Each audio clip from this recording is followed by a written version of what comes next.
9, 8, 7, 6, 5, 4, 3, 2, 1.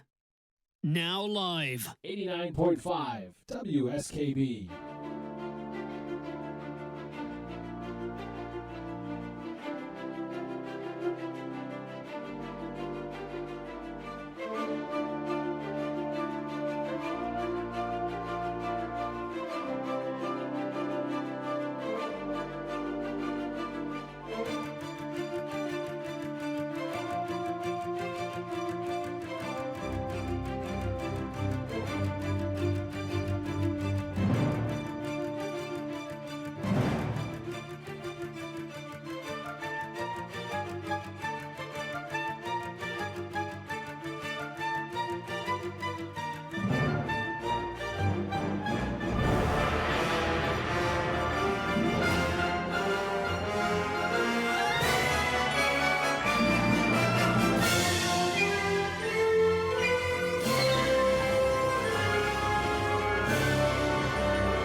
Live from the campus of Westfield State University, this is 89.5 FM, WSKB, Westfield.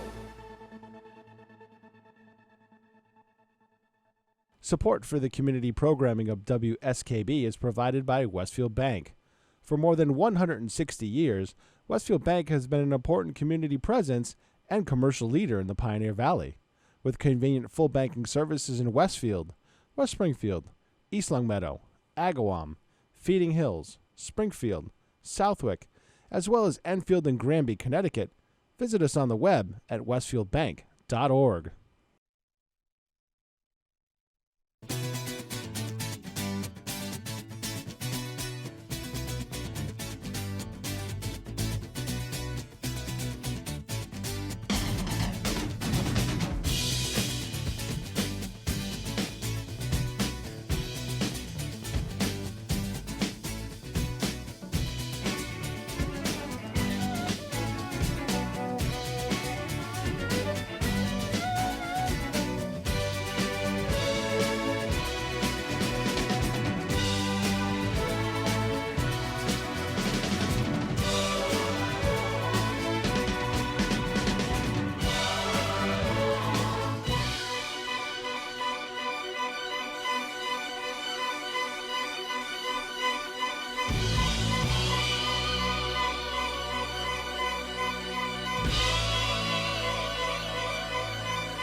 Good morning, Westfield.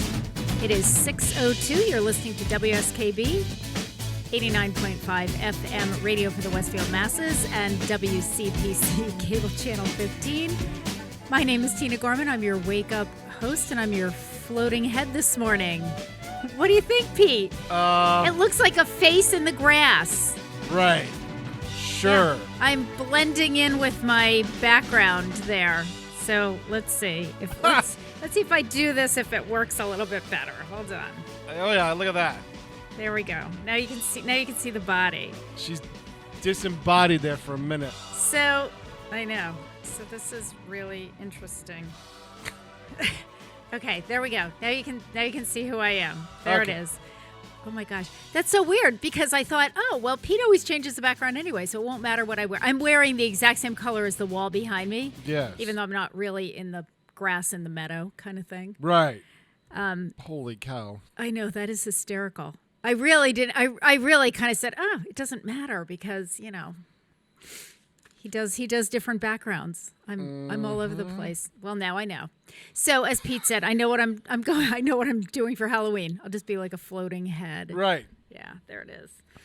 All right. I gotta move you up a little bit too. Yeah, I know. I feel a little strange, but I do like this studio table that you have me at, Pete. Yeah, the studio set. We found that the this. other day. I know.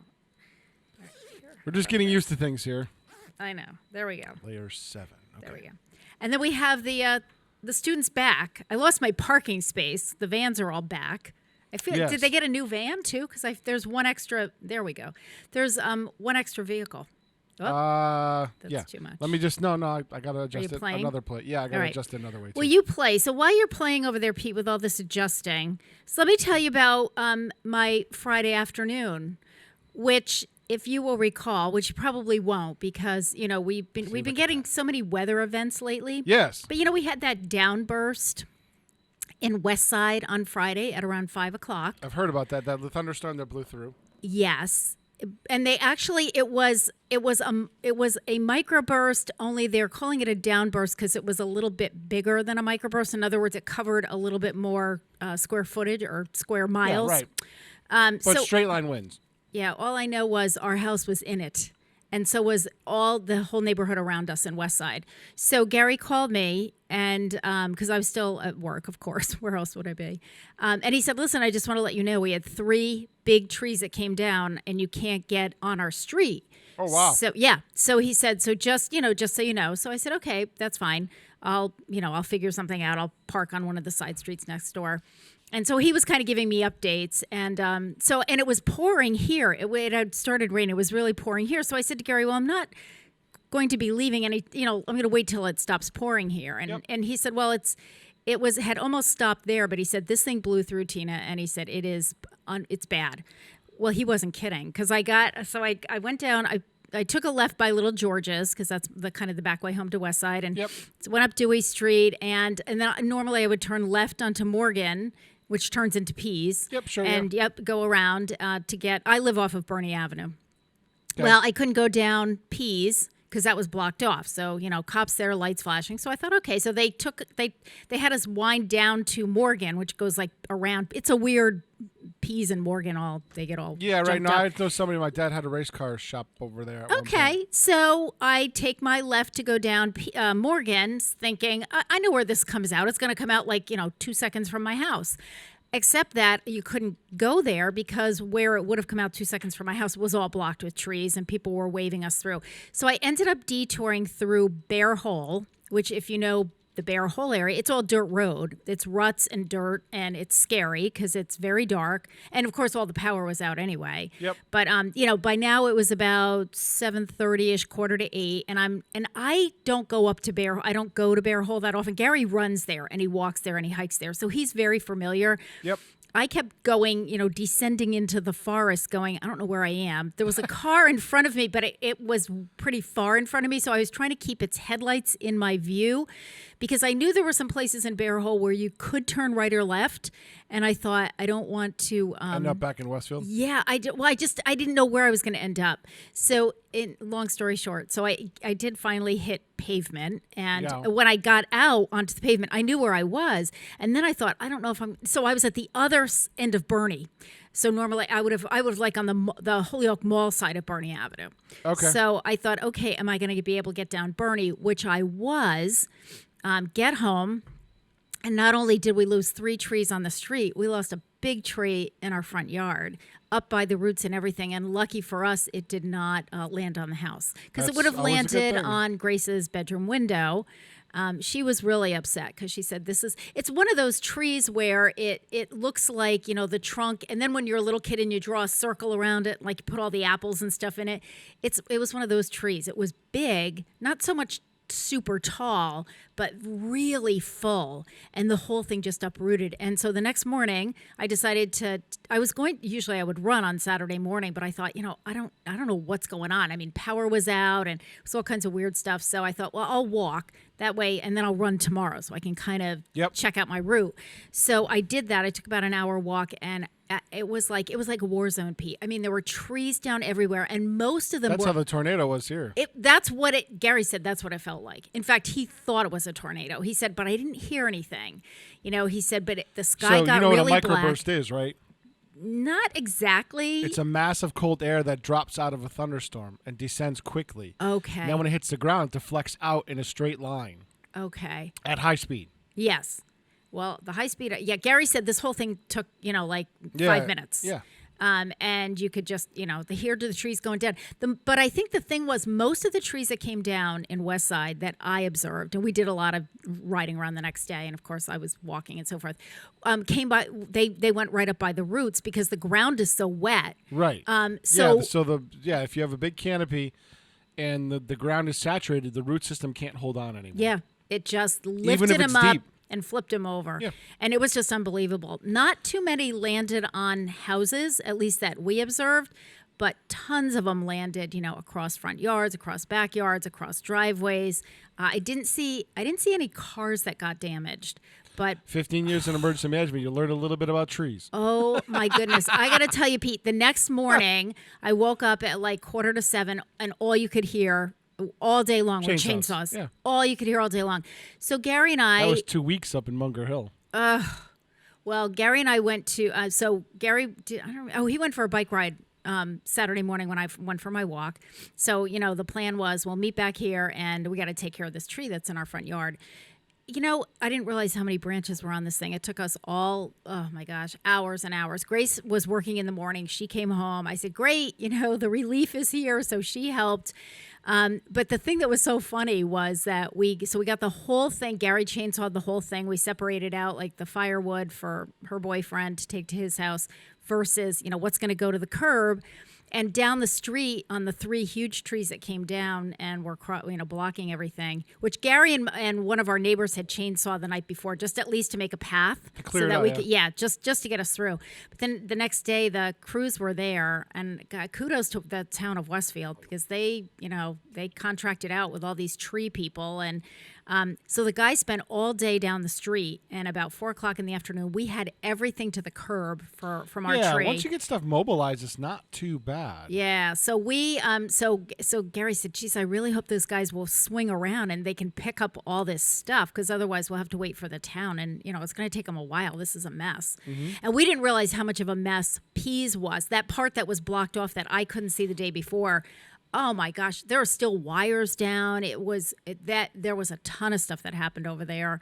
So anyway, the guys came by and we, kind of batted our eyelashes and said, gee, would you pick up our stuff? Which they did. They were really awesome about it. Well, heck, you made their life easy.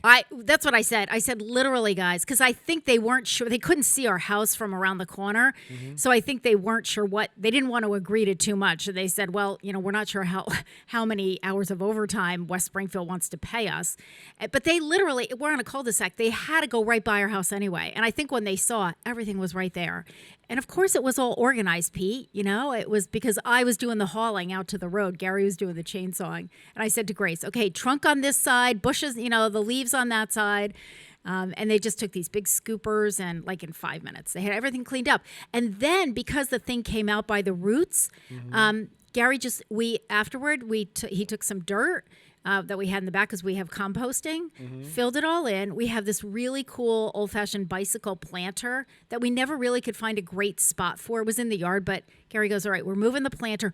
The flowers all around the tree that he had planted all survived fine because the tree actually went up and almost like over the flowers. So we just kind of, fixed up the flowers. We got the stump out of there, moved the planter. Pete went at 5:30 on Saturday. You would not have ever known that there was a tree in that spot. So you got lucky then. We got super duper lucky, really lucky. But of course, Sunday morning, Gary and I woke up and we couldn't move because, it was pretty much just the two of us. Grace helped out for about an hour between working and some other plants that she had, and that was huge. That was a big help. But we were sore. That was a lot of moving and lifting and chainsawing and hauling and stuff. But we did. We were very, very lucky. There was one of the trees that came down on my walk, and it was on one person's property, fell sideways onto his neighbor's property, spanned the entire length of the guy's house, and it started like in the middle of this other guy's front lawn. So this tree was enormous, really, really tall. Across the guy's his neighbor's driveway, which was on the far side of the house, and luckily, how it didn't hit the house, I don't know, because it's big. It was big around, Yep. Didn't hit the house, and the guy's cars, the neighbor's cars, were pulled up enough closer to the house that it just missed any of the vehicles. There were 4 vehicles in the driveway, and it didn't hit any of them, and that was a complete miracle. Now, how they're going to get that thing out of there, I have no idea. It was huge. Just a huge tree. But anyway, but hats off to West Springfield. They really did a fabulous job of helping us to clean up and getting those tree guys out there. And they worked hard. They really did. It was a full day for them. All right. It's already time for a break. But let me tell you, I just want to do one birthday before we take our first break so you know why I'm playing this song. Today is September 1st. It is the birthday of the late Boxcar Willie, who was a country singer. He was born on this day in 1931 in Ellis County, Texas, and died in 1999 at the age of 67. Born Liesl Travis Martin, Boxcar Willie was perhaps the most successful invented character in the history of country music. With his kitschy persona and stage act, highlighted by his amazingly accurate impersonation of a train whistle, Willie played into the stereotype of the lovable, good-natured hobo who spent his life riding the rails and singing songs. Initially, Boxcar Willie wasn't very successful, but he had a lucky break in 1976 when he was called in to replace a sick George Jones at a Nashville club. During that performance, he was spotted by Drew Taylor, a Scottish booking agent. Taylor brought Boxcar Willie over to England for a tour where he was enthusiastically received. Through the rest of the 1970s, Willie toured Britain, and every tour was more successful. By the end of 1980, Willie had become the most successful country artist in England, and his American success had just begun. His song, King of the Road, was available through an American television advertisement, and he was becoming a popular attraction on U.S. concert circuits. In 1981, Boxcar Willie received a spot on the Country Music Hall of Fame's Walkway of the Stars and became a member of the Grand Ole Opry. He became a regular on the television show Hee Haw in 1982 and turned out albums as fast as he could make them. So there you go. There's the story of Boxcar Willie. So we're going to take a break. It is 6:16. You're listening to WSKB 89.5 FM radio for the Westfield Masses and WCPC cable channel 15. And in honor of Boxcar Willie's birthday, we're going to listen to him sing King of the Road. We'll be back.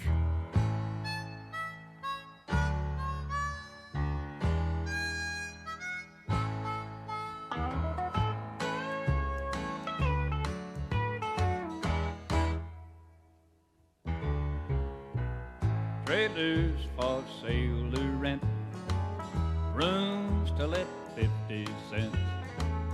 No phone, no pool, no pets.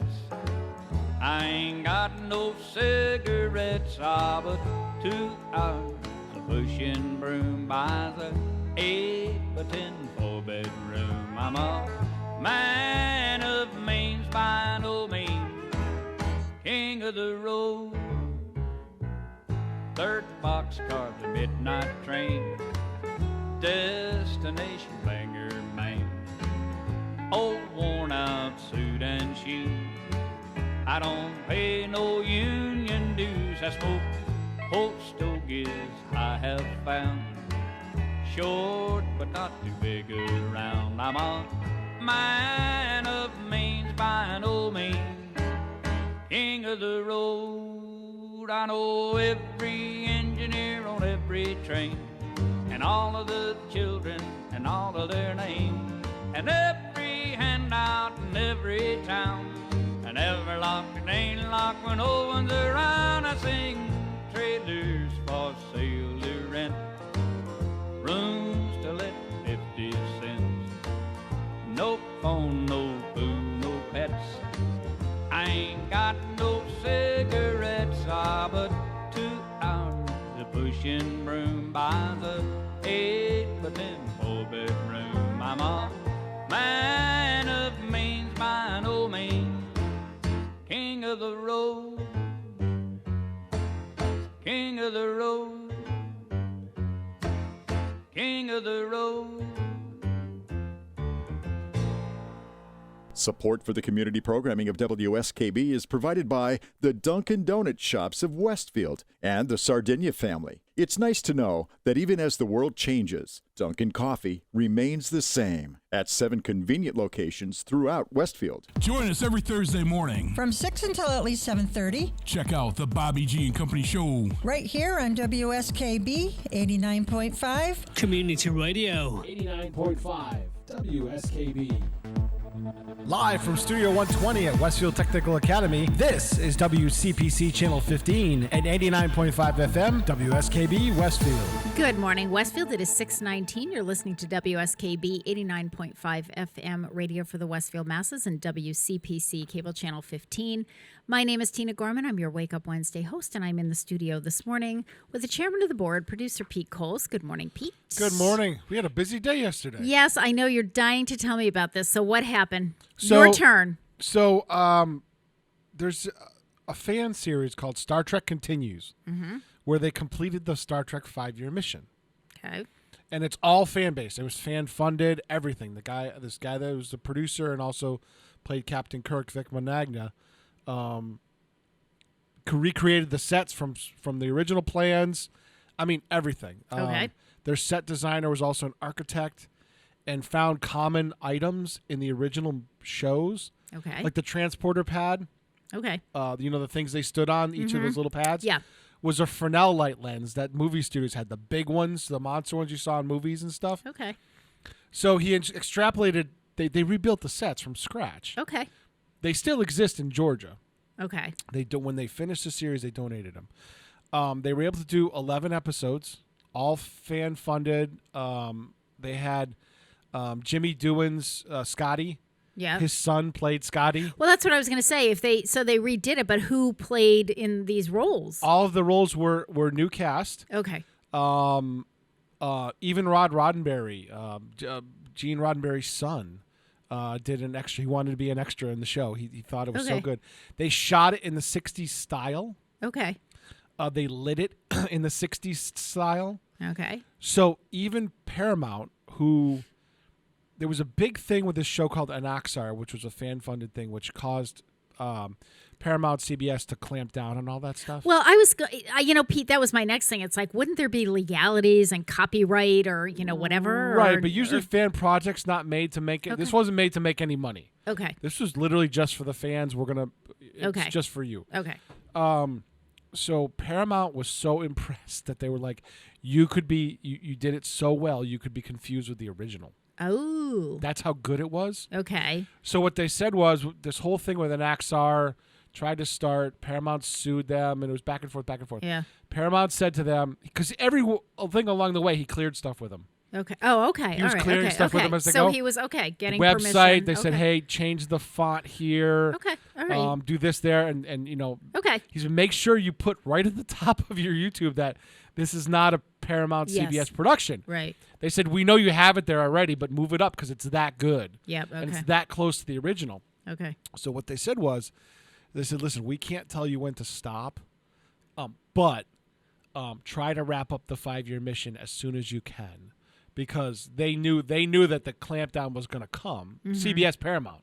Yeah. So they allowed them to finish the series. So they finished Enterprise's 5-year mission, and I've watched some of the episodes, and it is so good. So how many episodes were there in The this? original series was like 39. They did 3 seasons. But the Star Trek Continues, Yeah, they how were many? able to do 11 before Wow. they got shut off. Well, that's a lot of wow. They were I able to do thought you were going to say 11. like 3 or 4. No, they were able to do Wow. 11. So CBS allowed them to do 11. They were very gracious about it. So we interviewed the producer and Captain Kirk, Okay. Vic Managna, Yep. and he came on for almost 2 hours. Wow. We didn't take breaks. I Well, mean, and you literally wouldn't just need talking, to. telling stories. Right. I was just going to say, I can imagine this whole. How long did he say, Pete? How long the whole thing took them? It took from them a start to couple finish? years. Yeah. So I mean, that's a lot to. You could fill a lot of airtime with explain. Kind of just talking about everything that happened. Right. And, They you had know, the Next idea. Generation stars like Marina Sirtis, who played Troy in the Next Generation. Okay. They needed a computer voice. They called her, and she's like, "Oh my god!" So he was a character, Wow. a voice actor, Okay. doing some of the animated stuff for Star Trek Okay. and other sci-fi stuff. So he's met a lot of the cast And along the way. Did they actually film this in Georgia, Pete? Is that Yes. where they? Yeah. Okay. So the set still exists. It was Stage 9 Studios, but now they've rebranded themselves as Neutral Zone Studios, Star Trek. Okay. Okay. The sets are still there. They donated the sets to the studio, and the guy has signed a legal agreement to preserve them. Okay. So you can go down there once a month and take tours Uh-huh. of the set. Yep. You can also film fan projects that won't obviously conflict with CBS Paramount Right. and use the set. So Oh. so Rob talked to Vic, and apparently we're going down there either in December or January. Oh, I'm sure you are because, well, for one thing, But we're going to too, try to this- get a mini cast, see if we can get a mini cast reunion together and do the Bobby G and Company show from the bridge of the Enterprise. That'd be pretty That's cool. freaking Yeah, cool. that is pretty special. So I'm like, all right, well, I'm going to put another, either I'll rent a car or put another 1,000 miles, a couple thousand Yeah, miles no, on my that's car. that's the only thing. But, maybe I'll get a big SUV for a weekend or something, or a week or something, Yep. and just pack it up with gear and just drive down there. But Yeah. that's a huge thing, like among Yeah. Star Trek fans, which there are a lot of. Yeah, I know. And People you, know yeah, this series. Right, exactly. I don't. I mean, I used to watch it as a kid. Just I've seen some episodes, but I'm not a Trekkie, so So Rod other Roddenberry, who people went to are. Hampshire College. okay. I told Vic this during the thing that we were talking on the air, and I said, "Geez, I see you had a Hampshire College graduate as your as one of your extras." And he goes, "Who?" I said, "Rod." He goes, "No way." I said, "Yeah, Okay. Hampshire College is like 30 minutes up the road." And he goes, Yeah. he starts laughing. He goes, "Oh my god!" He goes, "He told us that his dad would have loved this. Yeah. The Yeah. fact that we were so true to the original." Yep. And then he said, you increased what they call, they have Star Wars canon, which is the original. And if you diverge from that, it's not canon, like, church canon. and Yeah, stuff yeah, like yeah, that. yeah. He says all those episodes would be considered original canon. Well, all the ones that they did. Yeah. He said Wow, they're that's that amazing. good and the writing is that good. And Who and did the? everything else. I mean, how did they get a writer? They have a whole bunch of people volunteer to write. Star Trek Okay. writers Oh, okay. saw the original teasers and pilot and stuff, the vignettes that they Yeah. did, as kind of like a proof of concept. And they had people. He said, we had Providence, like stuff that you'd find Yeah. that just he said we wanted to bring Star Trek, how they went back in time and stuff like Yeah. that. Yeah. He said the only place they had never gone was the Civil War. And he said the week we were going to shoot, we found out there was a Civil War enactment less than an hour away. Okay. He said, so we yeah, shot all 'cause our they stuff. do that down south a lot. Right. So he Yeah. said we shot all our stuff outside of the sound stages and stuff. And then he said we went down there and shot the whole reenactment and got close-ups of stuff that we Yeah. needed and Yeah. stuff. And everybody was so gracious. And he said if we had to pay for the costumes and Yes. sets and props Yes. and everything, Yeah. he said we couldn't do it. Yes. Yeah. He said, but we contacted them and they were so gracious about it. And he says they come with their own props. I was going to say, They come and with their I own can tell you because sets. I went to school in Virginia, so those Civil War reenactments are very real down there. And the people who do it, a lot of them own their own costumes. I mean, they do says they this. come with all It's their not stuff. like it's not like a one shot deal for them. They do it, they tour around, and so they bring all their own. He said it would have been millions of dollars. Yeah, if we it had absolutely. had Yeah, it. they wouldn't have been able to afford to do it. I'm sure. So he said, "This is what I'm." He said he kept saying, "I believe in." he Yeah. says, I believe in God, Yeah. and he says, "I believe in providence," and Yeah. he says, "Every step of the way, Yeah, like this was providence." so he it was said, kind of meant to be. Jimmy Doohan's son came to visit the set before they had started and kind of was looking at it, and he said to Jimmy Doohan, his son, he says like, "Hey, I want you to play Scotty." He goes, "I'm not an actor." He says, I think he was a banker or something." So they tried him on a couple things, Yeah. and he turned out to be a natural at it, and he No played kidding. Scotty the entire series. That's so funny. Isn't that wild? Yeah, But he that's says- great. He says the first time we were going in, the first day we were shooting, he said it was him and I in the turbo lift going up to the bridge, waiting for them to open the doors. And he said we looked at each other and go, and Jimmy Doohan goes, "Man," he goes, "My dad did this 50 years ago." Yeah, yeah. That Like must in the have been same right- spot yeah, with the that's same type of thing. He goes, pretty "That's cool. just wild." And so the studio down there, Pete. Like, who owns the studio? There's a guy down there, but he does other projects there. Okay. But he wanted to preserve the sets for fans and projects. okay. Because the set doesn't exist. Yeah. It was donated to USC, and they slowly dismantled it over the years for projects that they were doing in their theater program. Yep. And so the set was never preserved. Well, I mean, that's the thing. These sets take up a lot of space. It's not like you can stick them in a closet somewhere. The Next I'm thinking to Generation myself, set wow. was preserved because they realized what they had. Yeah. The original set, even the props, if you had one, they said they had to do a shuttlecraft thing, and a guy contacted them and saying, "Hey, I bought one of the original shuttlecrafts before it was dismantled.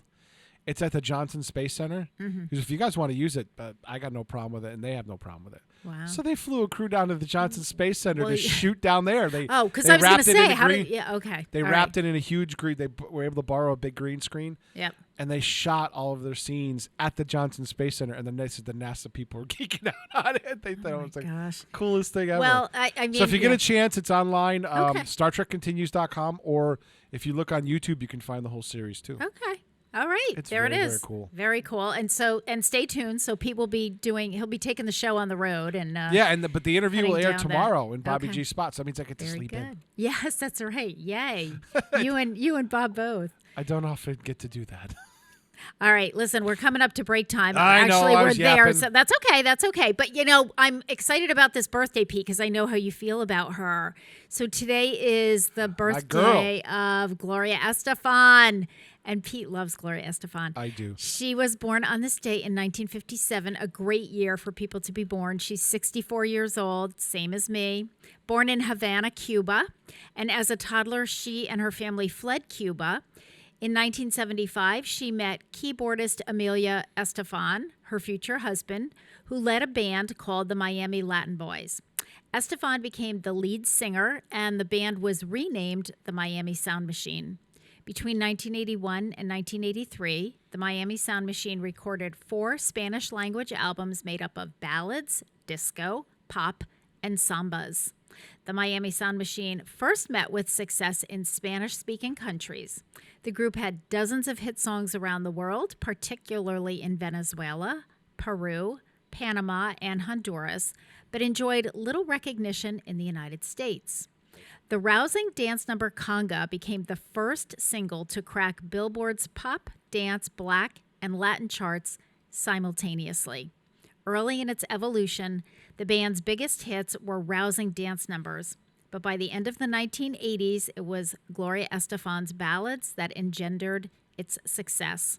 From the Let It Loose album, the singles Rhythm Is Gonna Get You, Betcha Say That, and 1, 2, 3 made it to the Billboard's top 10 list, but it was the ballad Anything For You that topped the charts. While traveling together in 1990, the band's bus was involved in an accident with a tractor trailer on a snowy interstate near the Pocono Mountains of Pennsylvania. Gloria Estefan suffered a broken vertebrae in her back. Following surgery, her prognosis for complete recovery was doubtful. Thanks to extensive physical therapy, intense determination, and the support of her family and fans, Gloria Estefan made what many consider a miraculous comeback.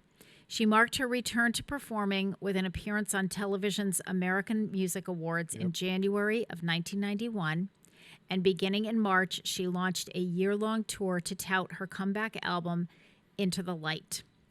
Estefan and her husband later produced a Broadway musical, On Your Feet, Which I saw on Broadway. which featured the Miami Sound Machine's popular songs. Yep. Pete saw that on Broadway. And I got to see it at the Bushnell, too. Gary and I saw it at the Bushnell, and it Wasn't was it awesome? fabulous. And at the Yeah. end, everybody was on their feet Yep. and just dancing, and it was amazing. Yeah. So in honor of the birthday of Gloria Estefan, it is 6:32, and you're listening to 89.5 FM radio for the Westfield Masses and WCPC cable channel 15. We are going to listen to conga. It's long, but get up and dance, people. Come on, shake your body, baby, do that conga. No, you can't control yourself any longer. Come on, shake your body, baby, do that conga. No, you can't control yourself any longer.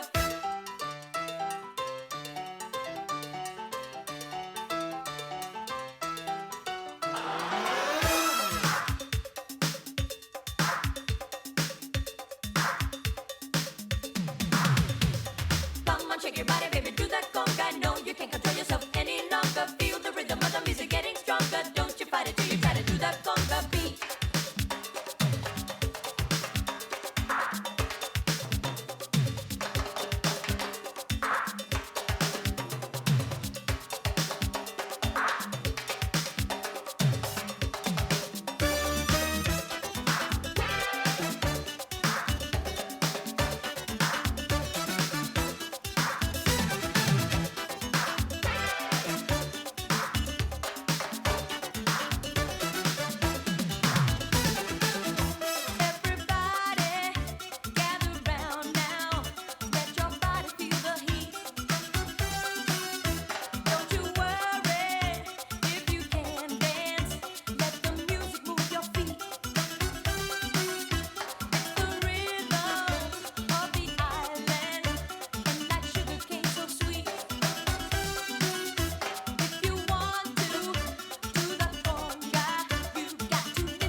Underwriting support for the community programming of WSKB is provided by the Greater Westfield Chamber of Commerce, the voice of business for the Greater Westfield communities. Informing, educating, advocating, the Chamber provides opportunities for members to make meaningful connections on local, regional, and state levels. For more information on the Chamber's many events, workshops, and programs, as well as the benefits of membership, visit westfieldbiz.org. The Chamber focuses on the most important economy, yours. I'm Mark Auerbach. Join me every Friday at 8 a.m. for ArtsBeat, where you'll meet interesting actors, directors, designers, and musicians here in Western New England. Community Radio. 89.5 WSKB. Live from Studio 120 at Westfield Technical Academy, this is WCPC Channel 15 and 89.5 FM, WSKB Westfield. Good morning, Westfield. It is 6:38. You're listening to WSKB 89.5 FM radio for the Westfield masses and WCPC Cable Channel 15. My name is Tina Gorman. I'm your Wake Up Wednesday host, and I am in the studio this morning with the chairman of the board, producer Pete Coles. Good morning again, Pete. Good morning. So we have the students back. Were they back? Yes, back since Monday. They're back since Monday. Okay, so we'll be things should be getting lively here shortly. But Yep, Chef Mooch is already in making coffee. yes, there you go. Just where he comes in right after like 6:15. He's in here. Yeah. Good. Getting Yeah, the so kitchen far it's ready for the day. still pretty quiet elsewhere, but they'll start coming in. Yep. All right, let's do a few more birthdays. So it is September 1st. I can't believe it's September 1st. Summer is essentially gone. We're coming up to Labor Day weekend. September 1st, on this date in 1923, the late Rocky Marciano, heavyweight boxer, was born. And I didn't know this. He was born in Brockton, Massachusetts. I did know that. I like to do the local folk.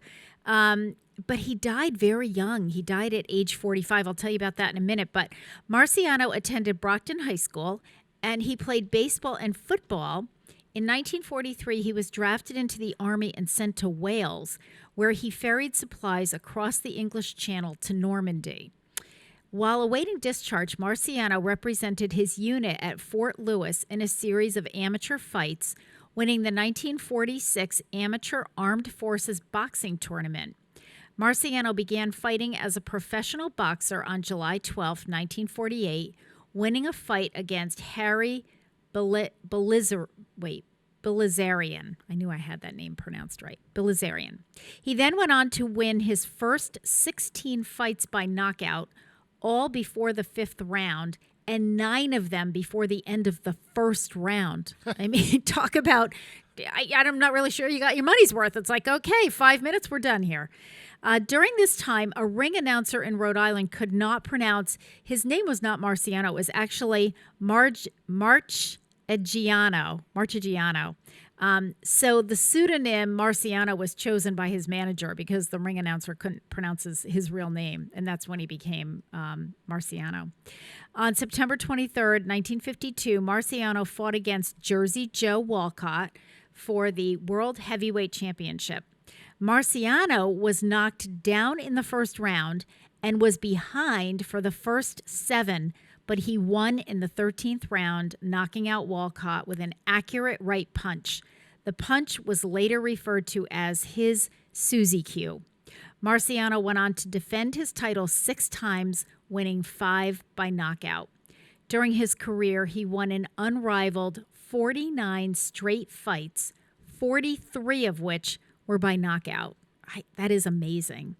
On August 31st, 1969, the eve of his 46th birthday, Marciano was killed in a tragic plane crash.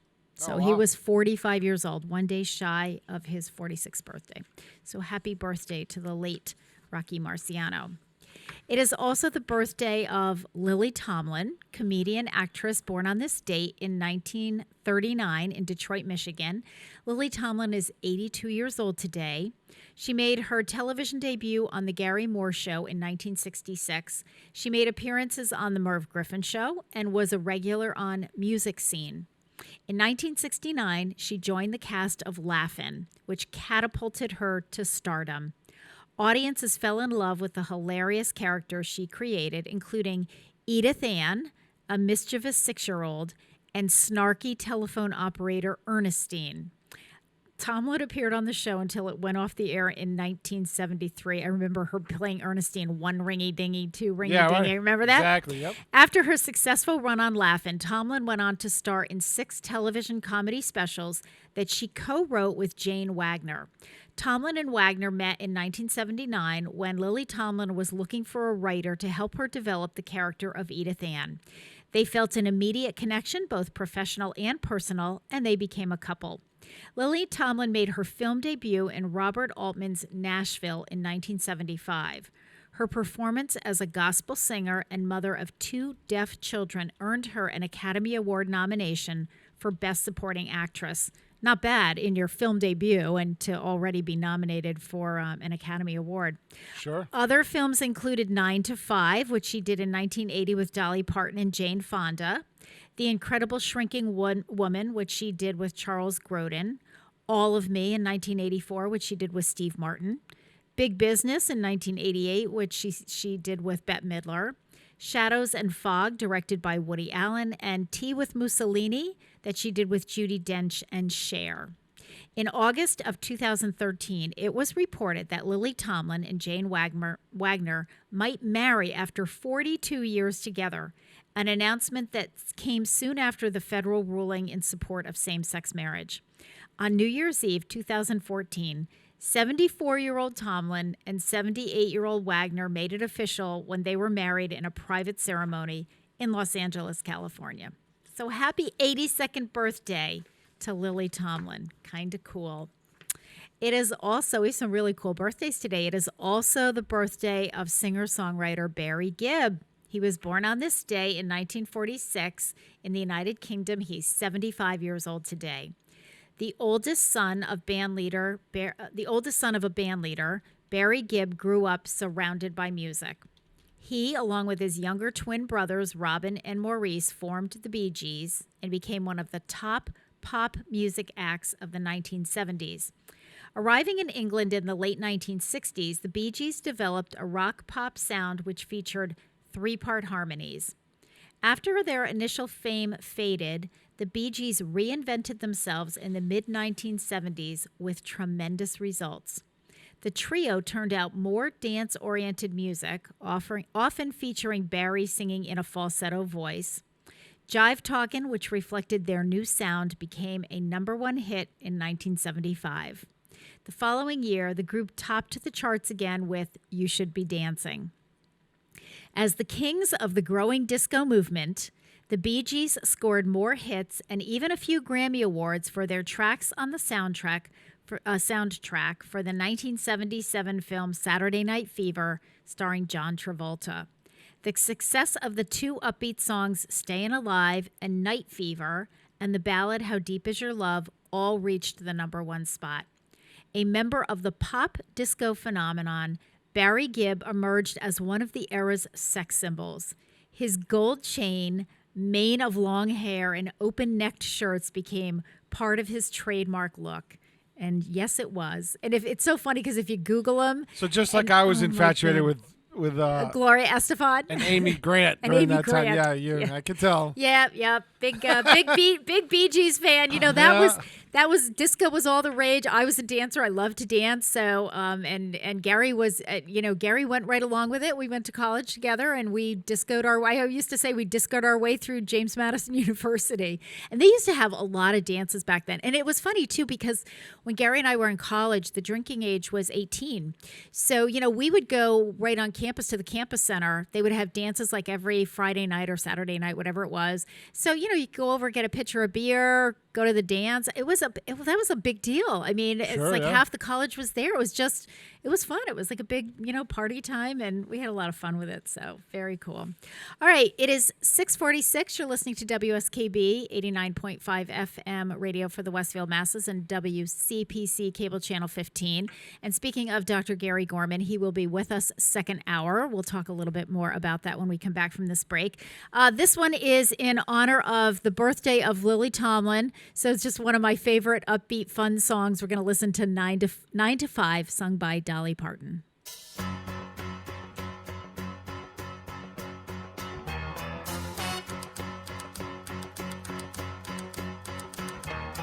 Tumble out of bed bed and I stumble to the kitchen, pour myself a cup of ambition and yawn and stretch and try to come to life.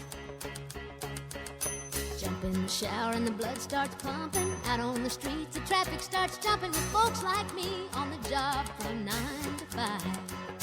Working 9 to 5, what a way to make a living. Barely getting by, it's all taking and no giving. They just use your mind and they never give you credit. It's enough to drive you crazy if you let it. 9 to 5, for service and devotion. You would think that I would deserve a fair promotion. Want to move ahead, but the boss won't seem to let me. I swear sometimes that man is out to get me. They let you dream just to watch him shatter. You're just a step on the boss man's ladder, but you got dreams he'll never take away. In the same boat with a lot of your friends, waiting for the day your ship will come in and the tide's gonna turn and it's all gonna roll your way. Working 9 to 5, what a way to make a living. Barely getting by, it's all taking and no giving. They just use your mind and you never get the credit. It's enough to drive you crazy if you let it. 9 to 5, yeah, they got you where they want you. There's a better life, and you think about it, don't you? It's a rich man's game, no matter what they call it. And you spend your life putting money in his wallet. 9 to 5, oh, what a way to make a living. Barely getting by, it's all taking and no giving. They just use your mind and they never give you credit. It's enough to drive you crazy if you let it.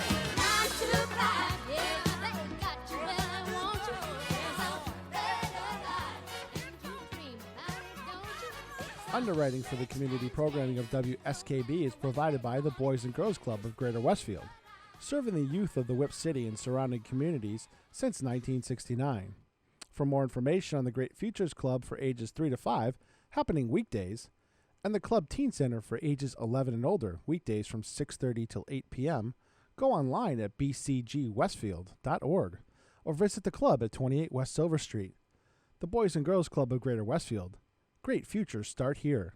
This is Ken Stomsky from Ken's Den on WCPC 15 and 89.5 FM, Tuesdays, 8 to 10. Community Radio. 89.5 WSKB. Live from Studio 120 at Westfield Technical Academy, this is WCPC Channel 15 and 89.5 FM, WSKB Westfield. Good morning, Westfield. It is 6:50. You're listening to WSKB 89.5 FM radio for the Westfield masses and WCPC Cable Channel 15. My name is Tina Gorman. I'm your Wake Up Wednesday host, and I am in the studio this morning with the chairman of the board, producer Pete Coles. Good morning again, Pete. Good morning. And September is National Courtesy Month. It takes little effort to extend kindness. The entire month of September gives ample opportunity to practice being kind. So I figured we'll start right out. September 1st, start being kinder, people. The word courteous comes from the Middle English word kindness, which means noble deeds or courtesy. One of the greatest novelists in the English language, Henry James, once said, 3 things in human life are important. The first is to be kind. The second is to be kind. The third is to be kind. So, what does it mean to be courteous? Well, courtesy can mean several different things to different people. To some, being courteous means to be helpful. To others, being courteous means to be polite and have good manners. Courtesy can be words spoken or an action towards someone. Courtesy is about manners and respect. How you choose to show someone courtesy is entirely up to you. Courtesy should never have limits for the people that you know. Showing a stranger common courtesy could be the defining factor of their day. Oftentimes, a small gesture, such as a compliment, can make a person feel appreciated. When people are considerate to one another, a positive effect happens. Moods improve and smiles are easily found. Starting your day with a polite demeanor will have a ripple effect for the people you encounter. So here's how you can observe National Courtesy Month. There are so many ways to show kindness to people through courtesy. Hold the door open for the people behind you. Mow your elderly neighbor's lawn. Compliment that shy person that you see every day on the bus. Above all, smile at everyone you meet. So I have to tell you this great story, Pete, about Courtesy Month and National Courtesy Month. So I mentioned that I was out taking my walk on Saturday morning, assessing the tree damage and such. And I went down this side street, which is it's a little cul-de-sac, and there are maybe, 8 houses on the street. Okay. But I kind of add it into my loop when I run in the morning. There's one house, it's a ranch-style house. It's just beautiful. So as I was walking, it was early Saturday morning, and the owner of the house, I've never seen anybody out there, but the owner was getting ready to cut his grass. And he just happened to walk down to the end of the driveway as I was walking by. And I paused for a minute. I was just going to walk, we said good morning to each other. And I actually went past him, and then I went back and I said, you know what? I said, I have to tell you. I said, your house is absolutely beautiful. And I said, I can tell you right now, if the for sale sign ever goes up on this house, it's only going to last about 5 minutes, because I haven't even ever been on the inside, but I said, just the outside, I just love everything about it. I love the way it looks and your lawn, and it's, I just went on and on, right? Sure. So this guy, he was probably in his, maybe like his 50s, maybe early 60s. And he just had this really big smile on his face. And he said, well, thank you for saying that. And he said to me, you know what? He said, I built this house. Wow. And I said, really? He said, cool. Yes, it was an amazing story. He said, remember back, and you might probably remember this, Pete. Remember when the Springfield paper, the Sunday Springfield paper, used to do a home of the week? Okay. And and it was in the, the house section, the home and garden section. And it would be the house of the week. And they would have the floor plan in the newspaper. They didn't have the blueprints, but they would have the floor plan in there. Well, he said, my wife cut out a house years ago before they were married. And it was one of the home of the week. And Gary used to do that. Yeah, Gary used to look at him and go, hey, you know what? I really like this design. We should cut this out. Someday maybe we'll build our own house, and we might want to use this as a sketch. Sure. Yeah. So anyway, this woman did that. She married the man that I was talking to. He designed his own house, not knowing that she had these plans. He said, in the end, what ended up happening was when she saw the plan that he had come up with to build the house, she said, I got to show you something. She went back. She had this filed, pulled it out. It was almost the exact same floor plan. That's funny. The difference was he said hers was, the home of the week was 17,000 square feet. The home that I built, this one is 2,500 square feet. It was 1,700, 2,500. So it's a bigger house. So it was a bigger house. But he said, but the layout was but the basically layout was the same. He said it was really uncanny, and she said she couldn't believe it. Anyway, it was just gorgeous. But you know Providence. what? You could tell. Like I said to Gary, I was telling Gary about it later that day, and I said, you could tell I made the guy's day. Well, I mean, who wouldn't? I'm a complete stranger saying your house is absolutely gorgeous, and this guy's like, thanks, I built it. So anyway, be courteous. It takes nothing. And you know what? Correct. I felt really good afterward because I know I made his day. Yeah, and, sure, yeah. So that was kind of cool. All right, we have one more famous birthday that we need to talk about. It is the birthday of the late Mark Hopkins. He was a railroad executive and business tycoon. He was born on this day in 1813 in Henderson, New York. He died in 1878 at the age of 64. In 1861, as part of the Big Four, Mark Hopkins founded the Central Pacific Railroad. The other partners were Leland Stanford, Charles Crocker, and Colas Huntington. Sometimes called Uncle Mark, he was the eldest of the four partners and was well known for his thriftiness.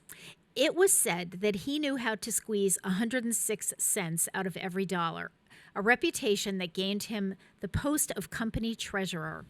Noted American historian Hubert Howe Bancroft described Mark Hopkins as the balance wheel of the associates and one of the truest and best men that ever lived. A Whig and later associated with the Free Soil Party, Hopkins was an abolitionist and an organizer of the Republican Party in California. So happy birthday to railroad executive, the late Mark Hopkins. Okay, those are all of my special birthdays. So, big announcement that I promised the people at the farmers market that I would make. You know, they always send me their newsletter on Wednesday afternoon. So I sent an email to Mary, whose last name I can't remember, begins with a K. And I said to her, listen, if you send me the newsletter on Tuesday evening, if it's ready, then I can make the announcement on my radio show. You know, so I can clue people in as to if they're new vendors and things like that. Because I said Wednesday afternoon, my show's over. So she was very, very grateful for that. I invited her onto the show, but I think she's not one of those, that really wants to be in the spotlight. But anyway, she did send me an email last night, and she said, tomorrow the farmer's market is canceled because we know that we're getting the remnants of Ida. Yeah, it's going to go into tomorrow, and it's going to be a little soupy out there. Yeah, I think it's going to be. I think initially, Pete, it sounded like tomorrow was going to be a soaker, but now it sounds like tonight's going to be the soaker. It moved up a little bit, yeah. Yeah, and I think in the morning it's going to be rainy, but not quite as bad. But as you said, I mean, the ground would just be really bad for the and they do it on vendors. The lawn, so that's not a good thing. Yeah, and I don't think people are going to want to go out. But she said we'll be there next week, so everybody, stay tuned. All right, so it's the beginning of September, so of course the newsletter is out. Our Voice of Experience newsletter for September has hit the streets. If you need copies, come on down to the Senior Center. But also, I had a woman on the phone yesterday, and she wanted a copy, and she said to me, "Did you put any copies at Walgreens?" And I said, "Yes, I personally delivered them. The Walgreens on Silver Street." I said, I just delivered them. No. She asked me, she said, "Are they out there yet?" And I said, "Yes." So we put them at the pharmacies, the senior housing complexes. We have to drop them off at the Athenaeum because now that the Athenaeum is open, we'll have them there. And of course, we have them at the Senior Center, both inside. But, we have a lot of people now when I'm there on the weekend. They pull up. They're right in the bin. There's a big bin right outside the front door with a green lid on it, lifted up.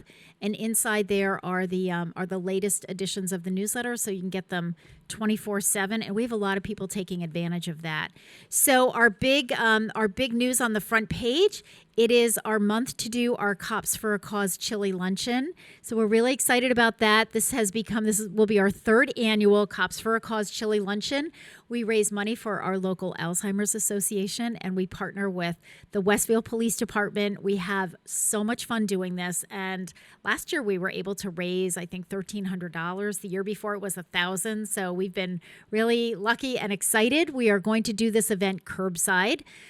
Last year we served 180 meals, and my goal this year is to serve 200 people curbside. We'll have members of the Westville Police Department, and of course our own senior safety officer, Mark Carbonneau, will be making the chili.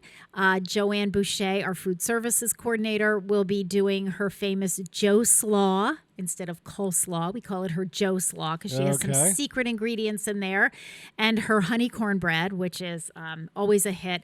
And then, of course, it's all topped off with ice cream sundaes that the police officers will be handing out on the day of. So our Cops for a Cause chili luncheon this year is on Wednesday, September 15th, and you can start calling in tomorrow. I believe, beginning on Thursday, September 2nd, we'll be taking phone reservations. The cost of this dinner is $5. Normally, our food prices are $3, but for this one, it's $5, and $2 of every meal will go to the Alzheimer's Association. We'll also be doing a 50-50 raffle on the day of, which was incredibly successful last year.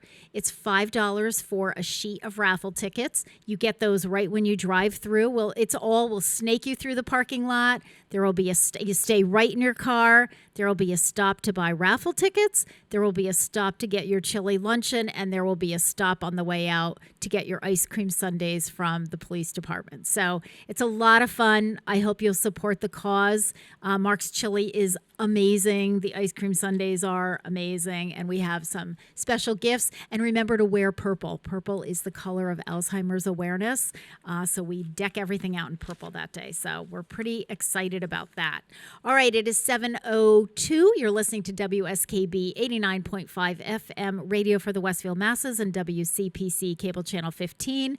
We'll be back.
Support for the community programming of WSKB is provided by Westfield Bank.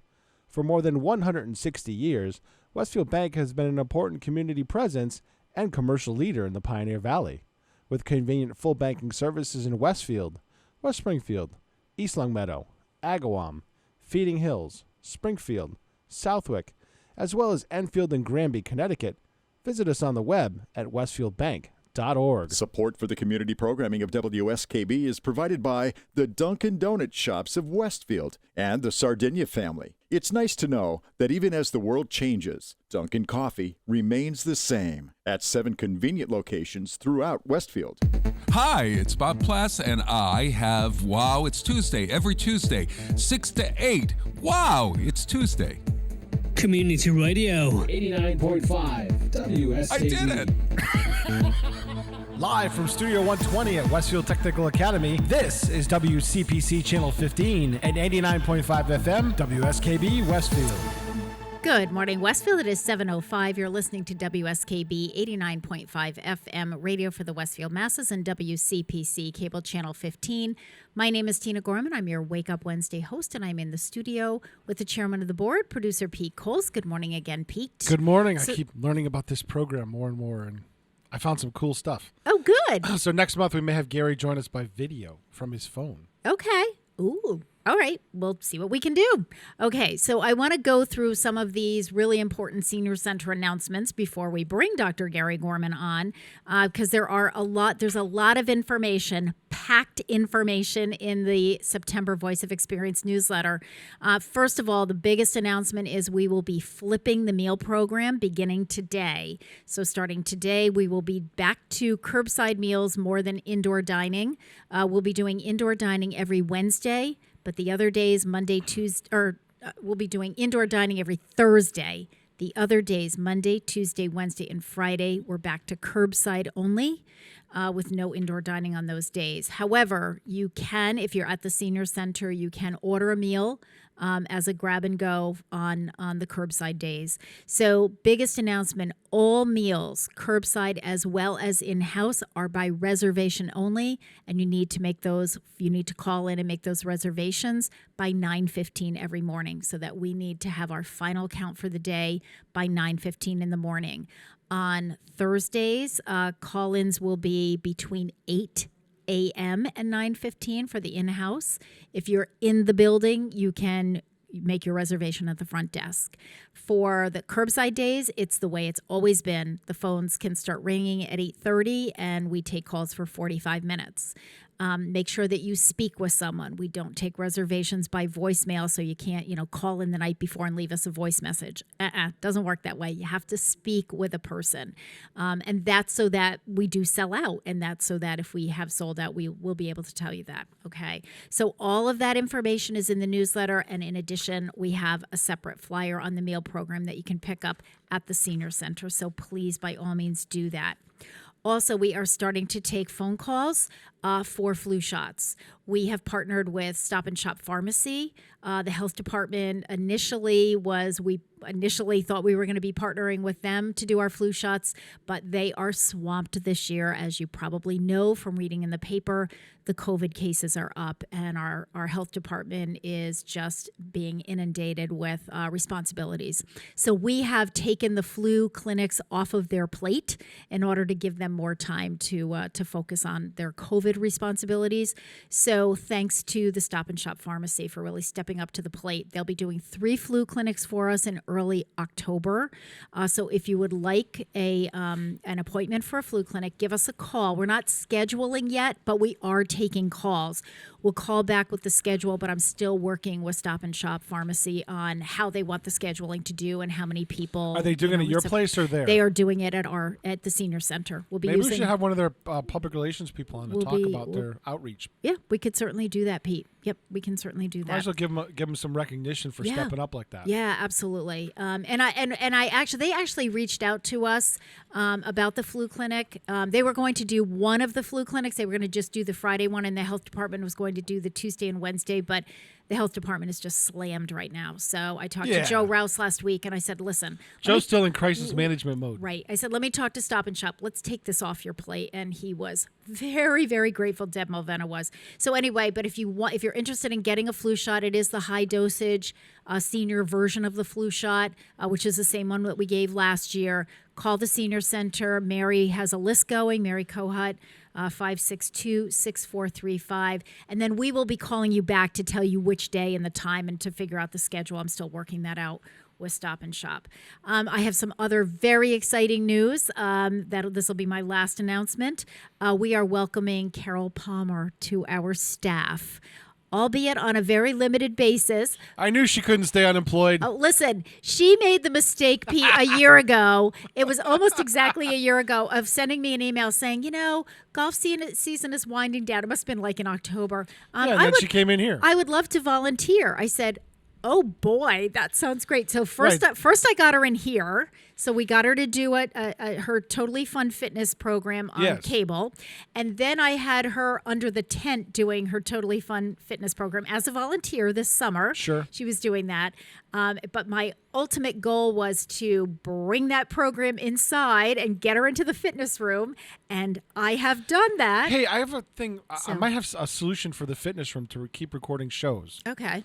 The wide angle camera that I used in here, that really wide angle one, has pretty good sound pickup, and I might want to put that over there on a trial basis. Well, that's what I was going to say, Pete. Let's just try it. Because I have a tripod for it. It'll go up like 7 or 8 feet, so I can shoot the whole room. Okay. And that might be a very low cost way to keep doing those shows, and it'll be a wide shot of everybody. So yeah. It'll be nondescript. And the thing that you have to remember too is in that room it's all mirrored, so if you put it in the back, right, you'll get both. And the acoustics in there probably are pretty good. I think they're good. I think they're decent. People in the back can hear it? So, oh, yeah. Well, it's like a bowling alley, but it's a wide room, Right. So it goes that way. Yeah. You know what? So we'll test Come on over. We'll test it. We'll try it. I'll talk to Steve about getting it on the network. Right. So Carol Palmer's classes will begin on September 28th. She's just going to be at the Senior Center 4 hours a week. She's going to teach 2 classes for us twice a week. But we are thrilled to have her. The curbside registration for her class is next Thursday at 2 p.m.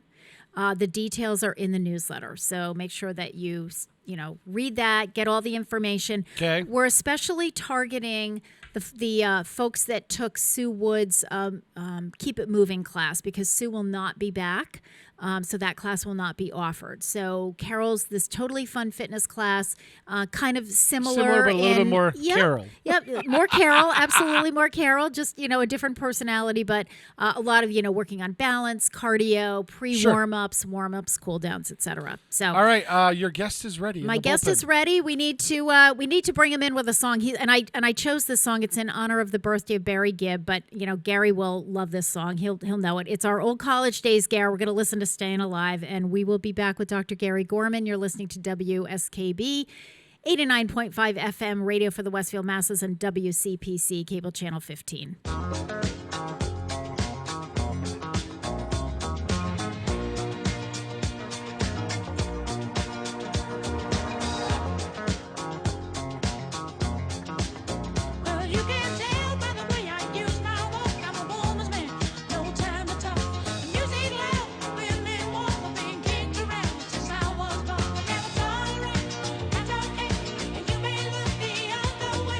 We can try to understand and do your time.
Underwriting for the community programming of WSKB is provided by the Boys and Girls Club of Greater Westfield, serving the youth of the Whip City and surrounding communities since 1969. For more information on the Great Futures Club for ages 3 to 5, happening weekdays, and the Club Teen Center for ages 11 and older, weekdays from 6:30 till 8 p.m., go online at bcgwestfield.org or visit the club at 28 West Silver Street. The Boys and Girls Club of Greater Westfield. Great futures start here. Hi, it's Bob Plass, and I have Wow, It's Tuesday, every Tuesday, 6 to 8. Wow, it's Tuesday. Community Radio. 89.5 WSKB. I did it! Live from Studio 120 at Westfield Technical Academy, this is WCPC Channel 15 and 89.5 FM, WSKB Westfield. Good morning, Westfield. It is 7:18. You're listening to WSKB 89.5 FM radio for the Westfield masses and WCPC Cable Channel 15. My name is Tina Gorman. I'm your Wake Up Wednesday host, and on the phone this morning, we have our resident WCPC chiropractor, Dr. Gary Gorman, with Strength for Life. Ooh, Pete, nice visual that we have going. Good morning, Gary. Good morning. Are you awake now, Gary? Staying alive and all that stuff? Did it bring back memories? Oh my God! You know what? I just can't. I can't believe, one, that we danced that long. I know. For that song. And two, at that pace, it's like I'm dizzy sitting here just thinking about us when we used to dance to that song. Do you know, Gary, that a lot of CPR trainers for lay people use that song? Yes. Because it's 103 yeah. beats per minute, and it's Yes. the recommended rate for chest compressions. Yes. Yep. And I just went through my CPR recertification, and I think that was one of the songs that they talked about, staying alive. Yep. Yeah.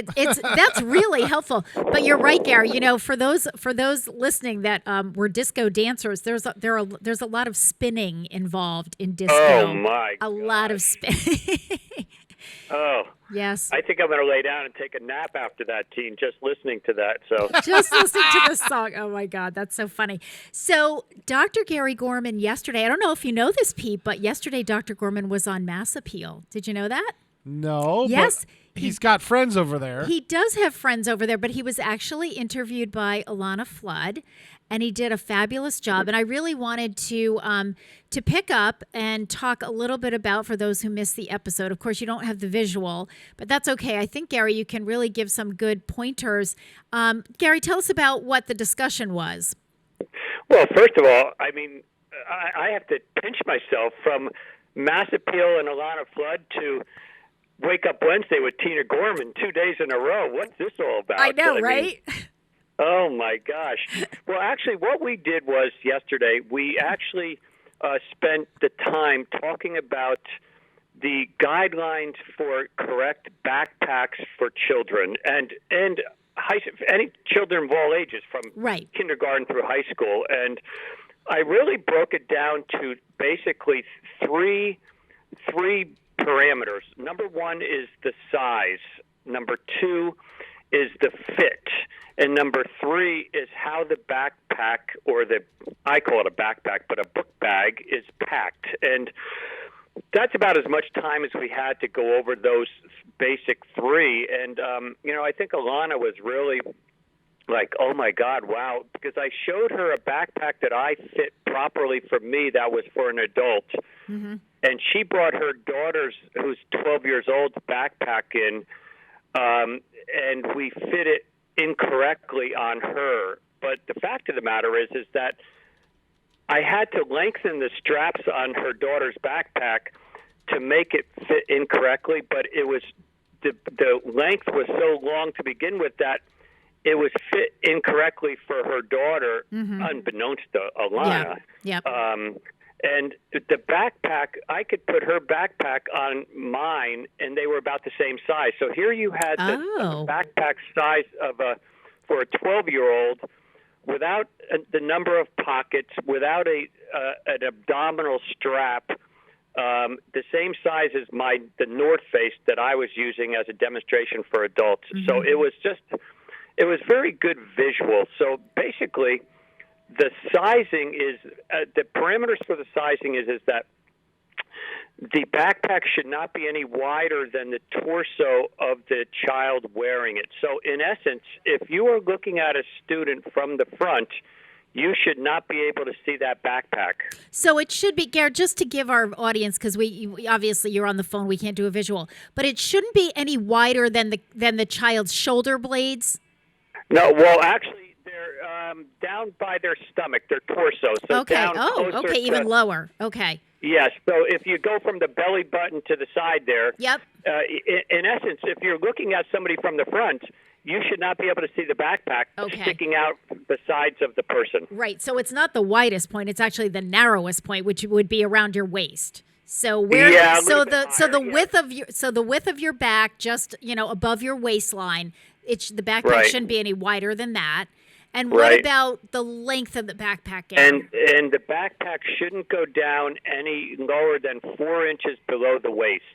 Okay. From starting up high, though, because I know that's one of the things that you talked about was how you actually wear it. So starting like from your shoulder blades, and then, as you said, it shouldn't really go past your butt, right? Right, I mean, exactly. at the top of, okay, kind of your hip area. Right. Okay. So do you find, Gary, as a chiropractor, that in some cases kids are just using backpacks that are too big for them? I feel that they're too big. They're not fit properly. They're not worn properly, and they're not packed properly. So I can't tell you the number of kids that I have seen, and Pete has been in and out of the schools as well. I can't tell you the number of kids I've seen where the backpack is down by their butt. See, what's happening, Teen, is that the backpack is easier to put on the longer the straps are. Because they're big. Yes. You just sling it around. You can like slip you put a coat on. Yeah. And so consequently, it's hanging with all this weight on it down by your butt. And what happens is and they don't use the stomach or the chest strap. The chest strap is what, in essence, goes from the upper straps, and it clips across. Clip across for you, and the stomach strap does the same thing around your belly. And what that does is it prevents the backpack from being a pendulum, just swinging on your back as you're running. Right. So I've seen kids running to get the bus or running into classes, and this thing is swinging behind them like a pendulum on a clock, and it's just convenient for them. But what ends up happening is that the weight pulls their shoulders back. Yep. So it's flattening the mid-back curve. The mid-back curve goes toward the back, and it kind of pulls your shoulders back, and then it puts a strain. Makes your belly go forward a little bit, puts a strain on your lower back. Yep. And then what happens is that the kids just start leaning forward at the waist because the backpack's so heavy. So they're like a turtle. They're kind of walking with this backpack sitting on their back because it's just totally crazy. So Gary, my takeaway from the segment yesterday on the placement. So first of all, I like the way you broke it down. So first of all, it's the size of the backpack. So it shouldn't be any wider than, where you're just above your waist. And it shouldn't be any longer, because the idea is, from what I got and the way you were wearing yours, which you were wearing yours correctly, purposely you had Alana wearing hers incorrectly just so that people could see the difference. But yours was very high up. So as you said, you had to tighten the straps that go around your arms, that loop around. Those need to be tighter so that the backpack is higher and close to your body. That's the main thing, right? Right. It doesn't slide down because, in essence, you want to make the backpack part of you, not an inanimate object hanging off of you, And you know what I thought of? You know what I thought of, Gary, after the segment, after I saw it? It reminds me, and if anybody has seen this, if you see hikers, they have to put a backpack on with, their sleeping bag and everything. I mean, they've got a lot of gear. Those are so close to their body, right? And they're up high. Right. You see, and that was my visual. I was like, oh yeah, wear it like a hiker would wear their backpack. Yep. And as you said, Gary, I'm not sure if people are aware, either parents or grandparents who are helping their school age students with this, but as Gary mentioned, there's a strap that goes on a lot of backpacks. There's a strap that goes across the chest in the front, and there's another strap that goes across the waist. And when you were wearing your backpack correctly, Gare, you had both of those clipped. Correct. And that's the other thing. And I think you're right, Gare. When you have your backpack so that the loop, the straps are tighter, it's harder to get into it. But once you get into it, it's a lot safer for you. So I think I never thought about that, Gare, but I think you're right. I think the reason that kids like it to be nice and loose is because you can just slip it on real fast. Right. But then it's hanging way down. Yeah. Yeah. Exactly. Okay. All right. Yeah. And then the other thing that you were talking about yesterday, Gare, was when it's hanging low. Maybe you could address this. You use the term pendulum. Yeah. So what happens is you've seen kids. I've seen. And I'll get into weight in a minute. So when you don't use those, when the straps are way too long, and the backpack is just basically hanging off the back. And when the runner you have weight in it, all dragging the child down. And as they're running, the backpack is going from side to side. So if you're looking at a runner, somebody running with a backpack from the back, it's swinging from left to right, because it's not anchored to their stomach. It's not adhering or attaching to their body as efficiently as it could be. Right. And, you know what, Gare, we're going to take a break, but I when we come back, I do want you to talk about the weight in the backpack. And I learned a lot yesterday with how to load the backpack. So how, as parents and grandparents, how you can teach your student there is a proper way to load it, not just throwing everything in there, because that adds to what, you're talking about with this pendulum and this weight. So we'll talk about that when we come back. Let's take a short break. It is 7:29. You're listening to WSKB 89.5 FM radio for the Westfield Masses and WCPC cable channel 15. We're going to listen to the Doobie Brothers. I know this is one of Gary's favorites groups, so I thought we'd throw this one on this hour. Listening to Long Train Running. This is in honor of the birthday of Mark Hopkins. We'll be back.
Support for the community programming of WSKB is provided by the Barnes & Noble College Bookstore in the Ely Campus Center, offering Westfield State t-shirts, sweatshirts, and gift merchandise, all of your academic needs, and offering textbook materials in new, used, ebook, and rental formats. Available at the bookstore on campus or online at westfieldstate.bncollege.com.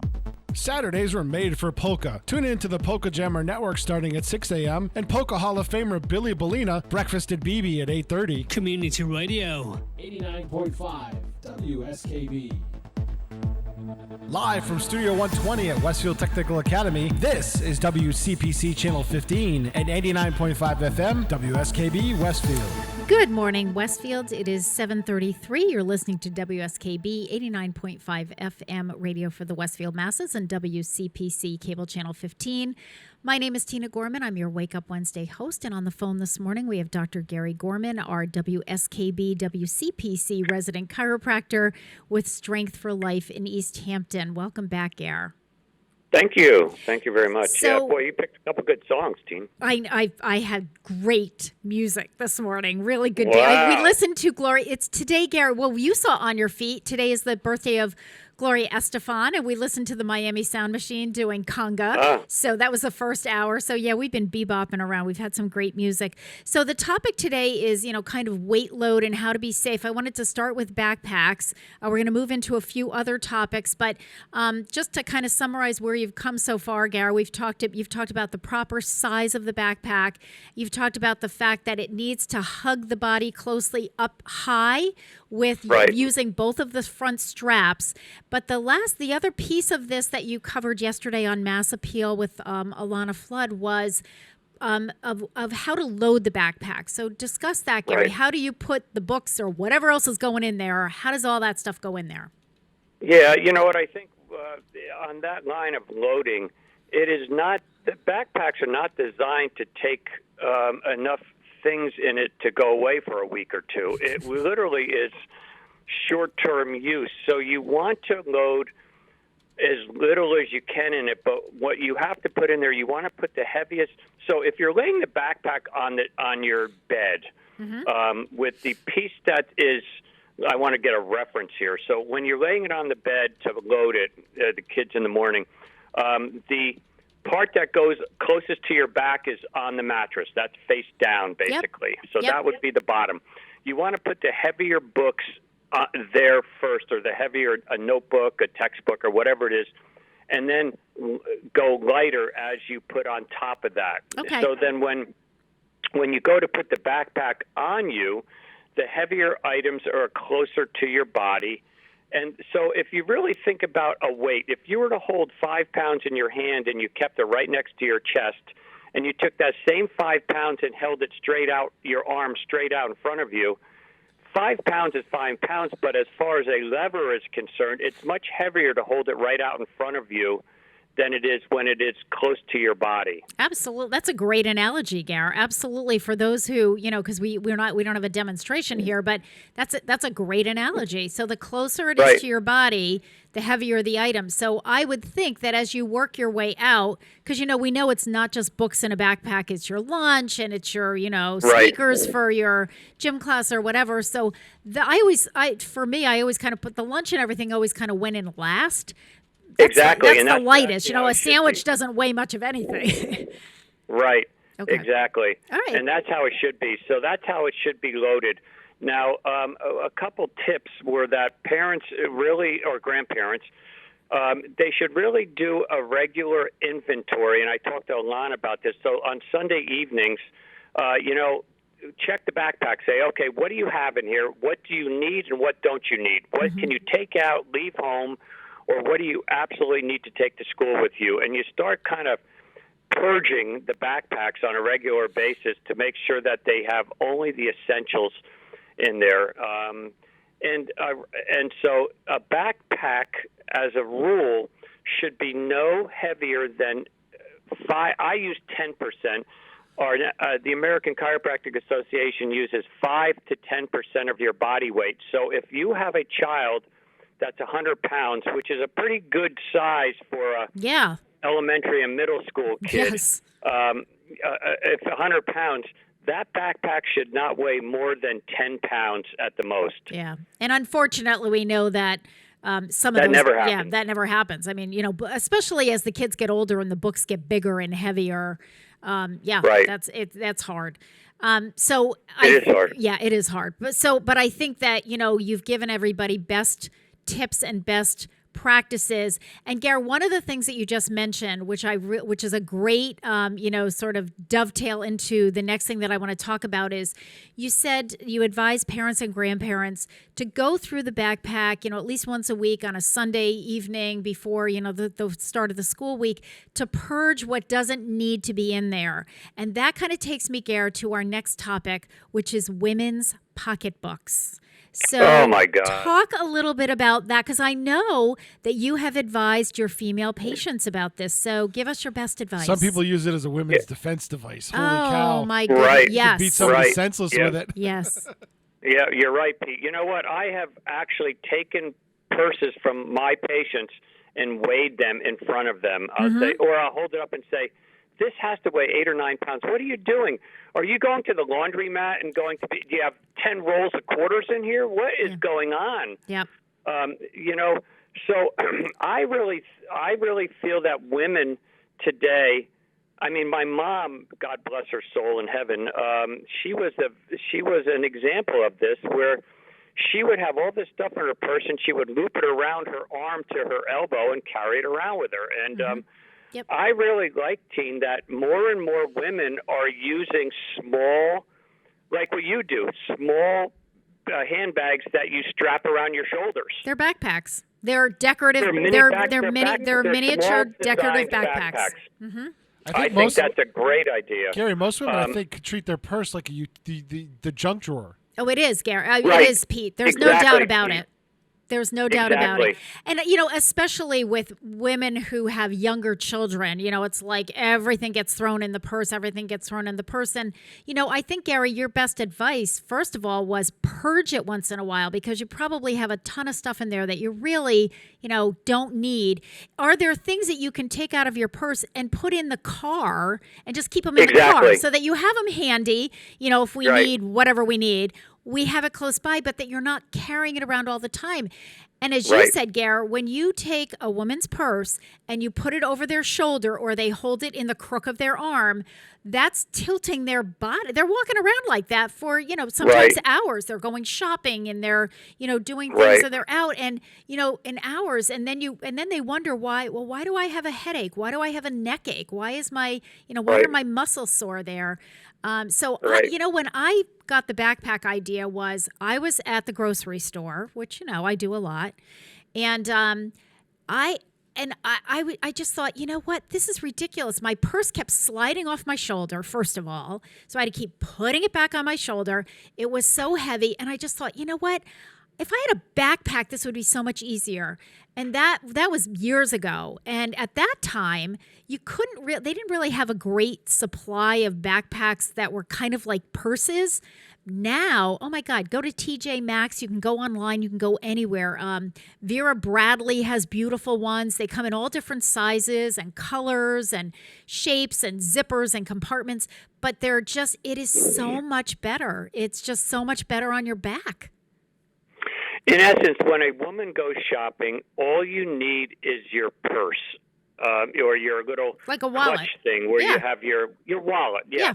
All you need is a wallet. And I like those things today where they have a little combination of it's like a cell phone cover that you could stick in your credit card, your license, a couple other things, or cash. You put it right in there, and you could put it in your pocket or carry it with you. Or some of them, Gary, come with a long strap, so you can loop it over. You can loop it over if you want to do it crosswise and loop it right over. Right.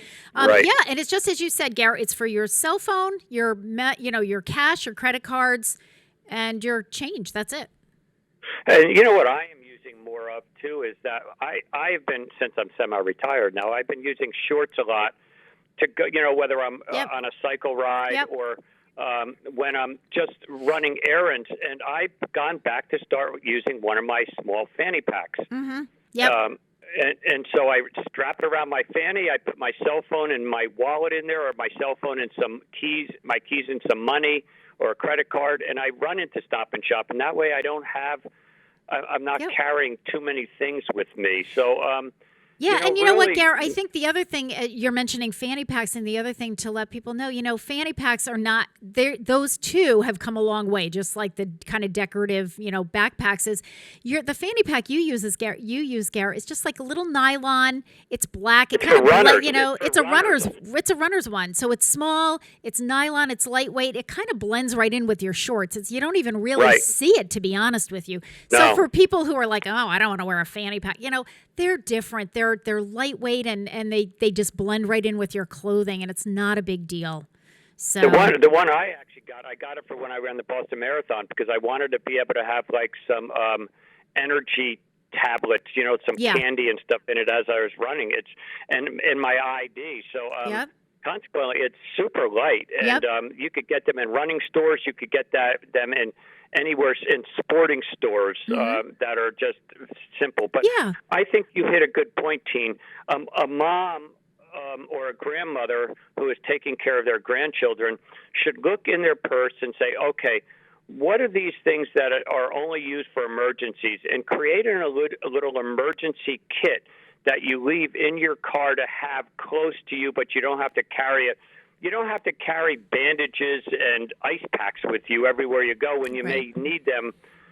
The odds of having to use them are so small that you could have them close to you, but not on your person. So. Exactly. And, if you keep stuff out in there, I have like a little emergency bag that I keep out in the car. It's there. And I've had to go in there and get stuff. And sometimes I'm in a store, it's like, oops, you know what? I do need a bandage or whatever. Let me run out to the car and I'll go grab that. And it's close by, but you're not carrying it around all the time. Gary, you know what else I wanted you to cover? Because we're talking about, sort of body mechanics and backpacks and purses and things like that. What about like grocery shopping and carrying bags in? I mean, we have to do that, right? So how can you do that safely? Well, you know what? Again, you brought up a good point the other night when we were discussing working in the older adult population. But for younger adults who don't have any balance issues, I typically like to, in today's day and age, the reusable cloth bags that you use to shop with. Where can you use those now? Big Y still, T? You can use them at Big Y, yep. Mm-hmm. I think you can use them at Stop and Shop if you do your own bagging. If they do the bagging, I think you still have to use the other ones. But but definitely at Big Y. You can bring your own bags, yep. Well, either way, you don't want to load them up too heavily. And I particularly like to have one in each hand. Now, there's a disclaimer on that. Yes. I like to use one in each hand to balance yourself, and so that way you could have them just hanging down to your side. You're minimizing the load, and you're kind of creating a balance from side to side. But if you have any kind of balance issues and you need to use a handrail to climb stairs, you just do one at a time, but make sure that they're just not overloaded and they're too heavy. So you may have to take extra trips, but it's in the scheme of things, it's actually more beneficial for you. You're getting a little bit more exercise. You're climbing some stairs, but you're protected. You feel safe. You're stable by having one hand to hang onto a handrail as you're climbing up and down the stairs to take things out of.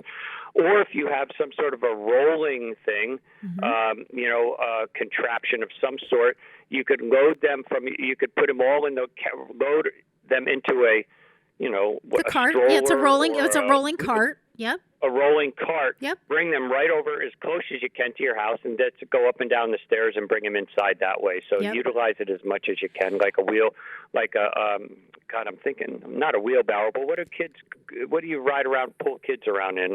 Like a wagon. A wagon. Yeah, that's what I'm Well, there are, we have a lot of people for the brown bag program, especially our walkers that come over from Dole and Eli, and they're actually shopping carts. My grandmother used to have one, and you can get those. And they're you can put usually 2 or 3 grocery bags in the cart. It's, kind of tall, so you don't have to bend over or anything. And then you just wheel it. You just roll it and wheel it to wherever you need to go. Right. But, I find, Gare, we were talking about this, and, Grace's first professional job was at Big Y right here on Silver Street as a bagger. And they used to go through a training. They taught them how to bag, how to put the items in the bag and how much to put in the bag. I don't think they do that anymore at any of the grocery stores. And I find sometimes these baggers load up these I mean, I'm strong, but I have trouble with them. And I think to myself, my 85-year-old little ladies are not going to be able to pick this up without getting hurt. So, in the old days, the cashier or the bagger would ask you, do you want us to put everything in one bag nowadays they don't do that as much. So please advocate for yourself. Tell them before they even start bagging, don't make the bags too heavy. Fill them half full. They'll do that for you if you let them know. But I think that's really important because I just find, you talk about, Garrett, like the weight of the backpack. Boy, some of the weight of these groceries, I'm like, are you kidding me? I can barely lift this and the bag's going to break. Just take it easy. I think the only training they get nowadays is cold with cold, frozen with frozen, and generic with generic. Hopefully. That's the only training usually they do. Usually they are pretty good about keeping like your cleaning supplies separated from your food source. But I think that's the only training in case there's any spillage or leakage or anything.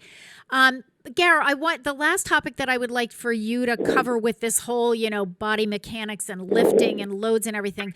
What about luggage? What about suitcases? I know we have people that are starting to travel again a little bit and, airports and things like that. How about that whole scene? Because that can be really a disaster. Well, yeah, let me vent for 1 second. Go What ahead. really annoys me is these people that decide that they don't want to check in their bag. So they pack that bag and they get to the maximum size they can for take-on. So here you have the woman, and I use a woman more so because generally speaking, women are not quite as strong as men, but they're struggling to walk down the aisle pulling this trunk that you could take away for 3 months in, and now they try to have to lift it over, find a bin, lift it overhead, and get it into the bin, and then inevitably you're going to have some man or some strong woman going to come to your assistant, but really, for the extra $25 or whatever it is, check in your bag. All you you may have to go from airport to airport. You may have to have may not be a direct flight. And why would you want to have to carry or wheel even this carry-on luggage everywhere you go, into the ladies' room and men's room and everything else? I'm not being sexist because men do the same thing. I understand the business travelers who really have to fly out, fly back the same day.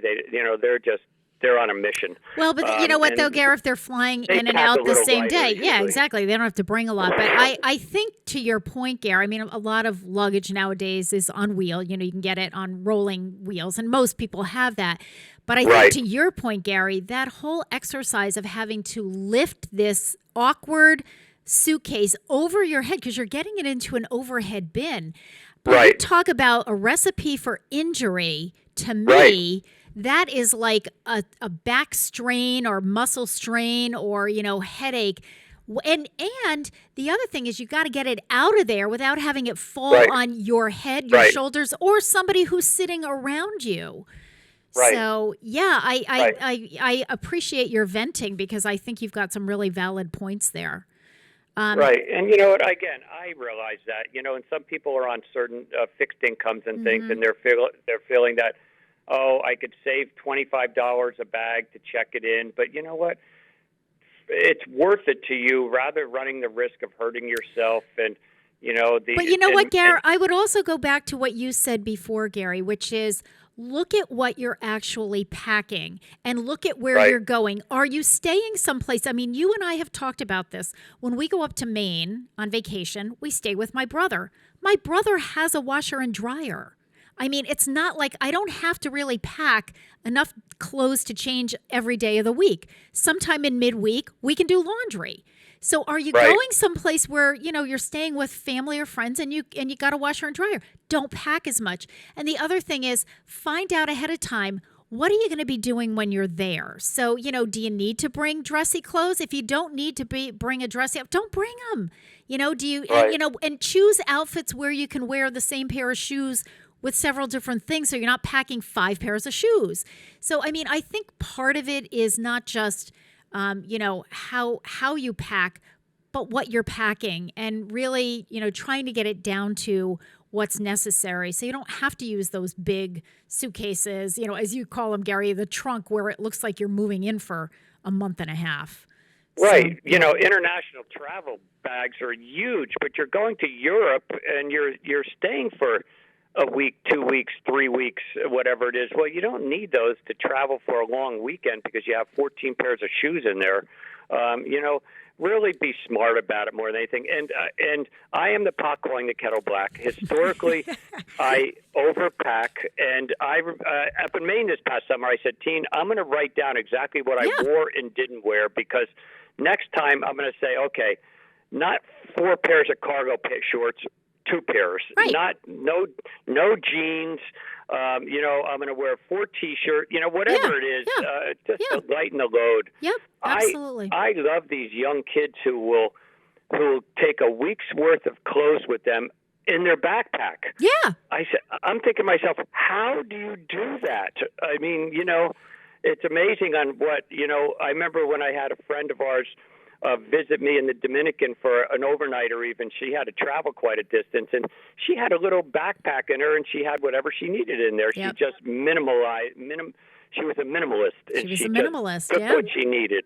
Absolutely. So I think, really the key is really be honest with yourself and what you need and what you want, and, kind of strike a balance between what you really need to get by on a trip and versus what you want as far as, I want to take those extra 3 pairs of running shoes. Well, you don't need 3 pairs of running shoes. Probably not necessary. I'm gonna wrap this up with you, Garrett, because I have some other announcements to do when you're off. But this has been great. We've talked about backpacks. We've talked about women's purses. We've talked about grocery bags. We've talked about luggage. So all ways to prevent injury, to prevent headaches and low backache and muscle strains and all of those things that you suffer from. So I think this was absolutely great, Gary. You did some great analogies without, being here to be able to demonstrate, but I think you gave us some great analogies. So thank you so much, Dr. Gary Gorman with Strength for Life in East Hampton. I will see you tonight, Gare.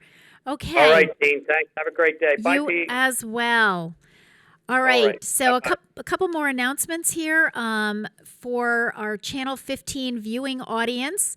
For this month, the Senior Center is doing we usually try to do, lately what I'm doing is our performance, instead of doing a performance of the month, the performance will be for 2 months, so we'll have our fall performers. So Pete, I understand that Brad Shepard and Meryl Shepard were in the studio on Monday. Yes. And did their performance, so that will start to air. So those performances air on Wednesday afternoons at 2:40 and every Saturday at 6 p.m. Brad and his daughter Meryl did our September-October performance, and it's called It's Showtime. So I wanted to get down here, but I was short 3 staff members, so that wasn't going to happen. But my understanding was that Brad did some show tunes. Did they do some show tunes, Pete? They did all show tunes. Good. Okay, so that's what we were looking for. Brad and Meryl's got a wonderful voice. Doesn't she have a beautiful... She performed at the Senior Center, and it was funny because the acoustics and with her voice and with Brad, it was harder to carry to the back of the room. And I just felt like I really wanted to get Meryl in the studio because I thought this is the perfect venue for her to do it, into the small studio. Yeah. So she has a beautiful voice. And every time I hear the song Something Stupid by Frank Sinatra, they did that as a duet. I heard them, that's the first time I heard Meryl, and it was at the Majestic Theater, and they did it as a duet, and I just thought they did the best job. And I always tell Brad, I said, you sound better than Frank and Nancy Sinatra when they sing it together. It was really beautiful. So that's our performance. So it's called It's Showtime, and again, Wednesday afternoons and Saturday evenings. This month's Westfield Council on Aging Presents series, we had Kathy Catuno, who was interviewed by Harry Rock, who was our interviewer for that series, and that will run Tuesdays at 2:45 throughout the month of September. And Thursdays. And Thursdays you're doing. I've been running a regular Thursdays. Yeah. Perfect. Thank you, Pete. So Kathy is the coordinator of the Greater Westfield Coalition for Outreach, Recovery, and Education, or CORE. And the topic was addictions across the generations. I know Kathy was at the Green last night. They did the overdose awareness vigil last night. And so I was taking advantage of my one night off this week. So yeah. Oh, I don't blame you, Pete. I absolutely don't blame. Yeah, I didn't get over there myself either. I had another appointment. But anyway, so that was so tune in for that. I know Kathy was going to cover. For one thing, I think it's really helpful for parents and grandparents to understand the addictions issues if you have children or grandchildren going through that. I know we have grandparents raising grandchildren because of addictions problems that their kids have, but we're also seeing more older adults who are getting involved with, over-the-counter medication, not using them properly, or prescription medications, and starting to have some problems of their own. So I think Kathy covered all of that, so tune in. In September, we are bringing back to the Senior Center our Viewpoints Low Vision Support Group. So they will be meeting on Tuesday, September 21st. It's the third Tuesday of the month, from 10 to 11:30 in the morning. Agnes Fleming is our coordinator, and I know that Agnes has been keeping in touch with her Viewpoints participants throughout the pandemic by phone. So this will be their first opportunity to come back in person.